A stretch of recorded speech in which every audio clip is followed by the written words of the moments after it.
Bonjour à tous. Aujourd'hui, nous commençons le module 9 de notre série de cours d'anglais niveau A1, donc niveau début. Le module 9 s'intitule Present Continuous. Alors, nous allons voir le présent continu dans ce module 9. What is the present continuous? Alors, qu'est-ce que c'est le présent continu? Il s'agit d'un temps qui décrit les actions qui se passent pendant qu'on parle, donc qui se passent là maintenant, ou encore les actions qui se passent en ce moment.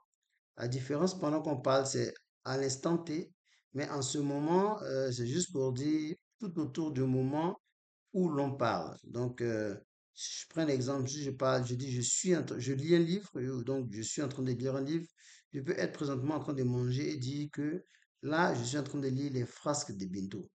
Ça veut dire que l'action de je lis les phrases de Binto se passe ou du moins se déroule tout autour du moment où je suis en train de manger, n'est-ce pas? Par contre, je lis le livre, c'est-à-dire je ne suis pas présentement en train de lire le livre, mais oui, peut-être que j'ai lu le livre pendant 2 heures, ensuite je me suis arrêté, je suis allé prendre le déjeuner, ensuite je vais retourner lire le livre. Donc, actions at this moment, donc l'action qui se déroule en ce moment, donc autour du moment où je parle en fait. Pendant ce temps, pour la première action, action happening now, c'est l'action qui se passe juste maintenant. OK? Ensuite, dans la temporary situations, donc pour des situations temporaires. Alors, on a un exemple clair de l'utilisation, ou du moins d'une phrase avec le present continuous. I am studying English right now.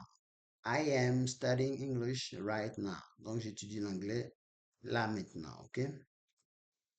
Alors, à quel moment on utilise le present continuous une fois de plus? Actions right now. Donc, she's eating lunch. Je vois une personne en train de prendre son déjeuner.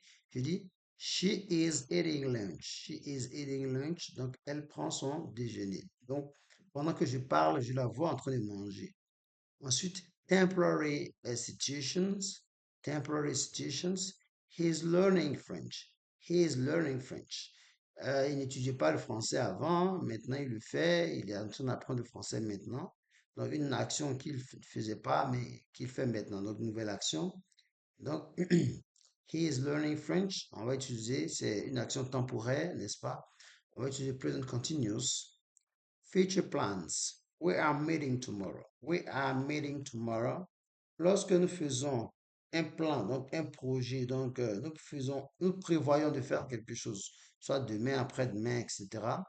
Lorsque la chose est déjà allée, prévue, ok, ficelée, lorsque j'en parle, je mets le verbe au present continuous et non au futur, ok? Pour ne pas dire non au futur simple, ok? On continue les time expressions. On a des expressions qui nous interpellent, qui nous demandent d'utiliser le present continuous. Lorsque dans la phrase, on a par exemple now, on a right now, at the moment, currently. Donc maintenant, là maintenant, en ce moment, actuellement, lorsqu'on a je vais dire, ces mots-là, ou ces groupes de mots-là automatiquement, on nous demande d'utiliser le present continuous. On a today, today, this week, this month, these days. On a ces mots-là sous ces groupes de mots, à savoir